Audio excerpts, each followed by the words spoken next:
صلی علی رسولہ الکریم اما بعد فاعوذ باللہ من الشیطان الرجیم بسم اللہ الرحمن الرحیم قال النبی صلی اللہ علیہ وسلم الحسن والحسین سید شباب اہل الجنہ او کما قال علیہ الصلاۃ والسلام۔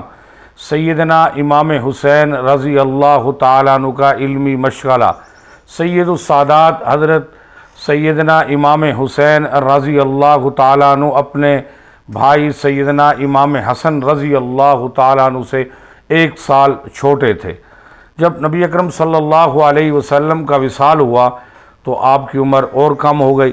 نبی علیہ السلام کے وصال کے وقت سیدنا امام حسین رضی اللہ تعالیٰ عنہ کی عمر مبارک 6 سال 6 مہینے تھی۔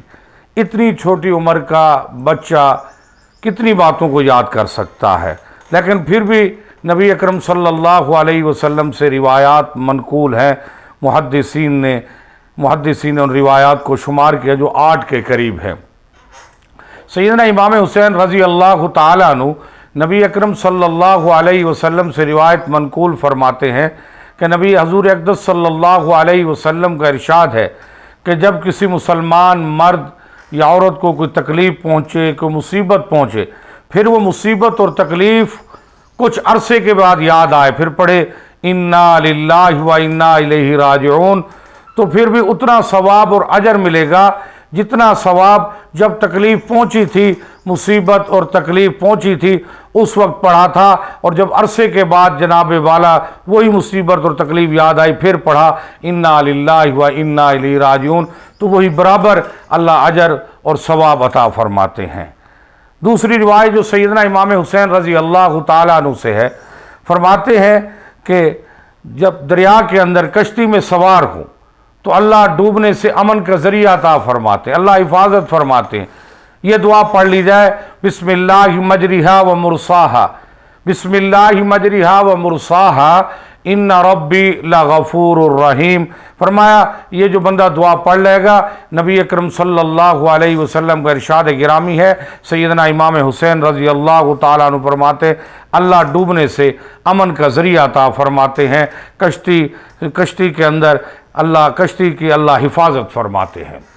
اسی طریقے پر حضرت ربی رضی اللہ تعالیٰ عنہ نے سیدنا امام حسین رضی اللہ تعالیٰ عنہ سے پوچھا کہ کوئی آپ کو بات یاد ہو نبی اکرم صلی اللہ علیہ وسلم کی، تو سیدنا امام حسین فرماتے ایک مرتبہ میں کھڑکی پر چڑھا تو کھجوریں پڑی ہوئی تھی، کھجوریں کھانے لگا تو نبی علیہ السلام نے فرما دیا کہ ان کھجوروں کو پھینک دو، یہ ہمارے لیے جائز نہیں، آل رسول کے لیے، خاندان رسول کے لیے۔ سیدنا امام حسین رضی اللہ تعالیٰ عنہ سے روایت ہے کہ اسلام کی خوبی یہ ہے کہ بیکار کاموں کو چھوڑ دو، فضول کاموں کو چھوڑ دو۔ تو سیدنا امام حسین رضی اللہ تعالیٰ عنہ کی یہ تعلیمات ہمارے لیے مشعل راہ ہیں۔ ہمیں چاہیے کہ ہم سیدنا امام حسین رضی اللہ تعالیٰ عنہ کی سیرت کو اپنائیں، ان کے طور طریقوں کو اپنائیں۔ سیدنا امام حسین رضی اللہ تعالیٰ عنہ سخاوت و فیاضی کا پیکر تھے۔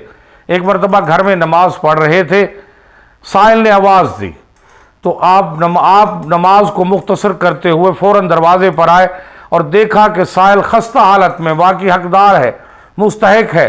آپ نے خادم کمبر کو بلایا، کمبر اہل بیت کے بیت المال میں کتنی رقم پڑی ہے؟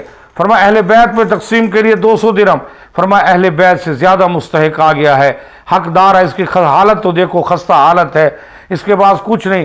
فرمایا 200 درہم بھی دے دو، اور اس کو کہا مانگنے والے کو کہا کہ اگر آج حسین کے گھر میں اور کچھ بھی ہوتا تو حسین تجھے اور کچھ بھی عطا کر دیتا۔ سیدنا امام حسین رضی اللہ تعالیٰ عنہ سخاوت و فیاضی کا پیکر تھے۔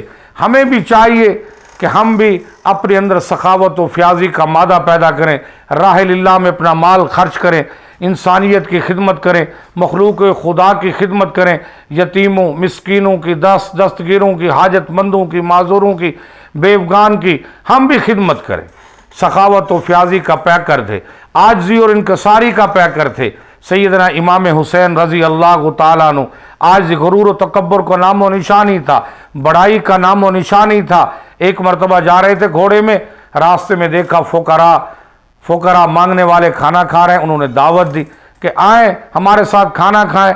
سیدنا امام حسین رضی اللہ تعالیٰ عنہ کی دعوت قبول کرتے ہوئے ان کے ساتھ بیٹھ گئے، کھانا کھایا اور کہا ان اللہ لا یحب المتکبرین، اللہ تکبر کرنے والوں کو، اللہ غرور کرنے والوں کو پسند نہیں کرتا۔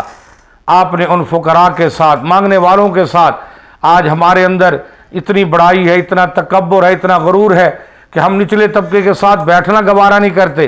کوئی جناب ریڑھی والا ہے، پھل فروٹ بیچنے والا ہے، جوتیاں گانٹنے والا ہے، کپڑے سینے والا ہے، مزدوری کرنے والا ہے، آج بھی ہمارے اندر ہندوانہ رسوم و رواج ابھی تک باقی ہیں۔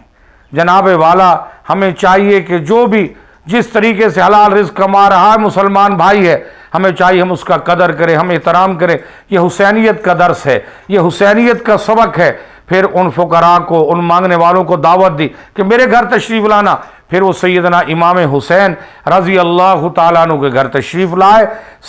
سید السادات حضرت سید امام حسین رضی اللہ تعالیٰ عنہ نے بڑھ چڑھ کر خدمت کی، خوب کھلایا پلایا، گھر کے اندر جو تھا ان کو تحائف دیے۔ تو جناب والا سخاوت و فیاضی کا پیکر تھے، عاجزی اور انکساری کا پیکر تھے، اور نمبر تھی خندہ پیشانی سے ہنستے مسکراتے چہرے کے ساتھ ملتے تھے، اخلاق و محبت کا پیکر تھے۔ یہ سیدنا امام حسین رضی اللہ تعالیٰ عنہ کی تعلیمات ہیں۔ حسینیت ہمارے لیے مشعل راہ ہے۔ سیدنا امام حسین رضی اللہ تعالیٰ عنہ کی تعلیمات ہمارے لیے مشعل راہ ہیں۔ حقیقی حسینی وہ ہے جو سیدنا امام حسین رضی اللہ تعالیٰ عنہ کی تعلیمات پر عمل کرتا ہے۔ سیدنا امام حسین رضی اللہ تعالیٰ عنہ نے ہمیں نماز کا درس دیا، قرآن کا درس دیا، ذکر کا درس دیا، سخاوت و فیاضی کا درس دیا، عاجزی اور انکساری کا درس دیا، خندہ پیشانی کا درس دیا، اور آپ عبادت و ریاضت آپ کی معمول تھی، اور آپ قائم اللیل تھے، دائم الصوم تھے۔ آپ کے بیٹے سیدنا امام زین العابدین رضی اللہ تعالیٰ عنہ فرماتے ہیں کہ آپ کثرت سے نوافل پڑھتے تھے اور دن رات کے اندر 1000 نوافل پڑھا کرتے تھے۔ یہ ہے حسینیت کا سبق، یہ ہے حسین کا سبق۔ ہمیں چاہیے کہ ہم سیدنا امام حسین کی تعلیمات کو اپنائیں، جو تعلیمات ہمارے لیے مشعل راہ ہیں۔ وما علینا الا البلاغ۔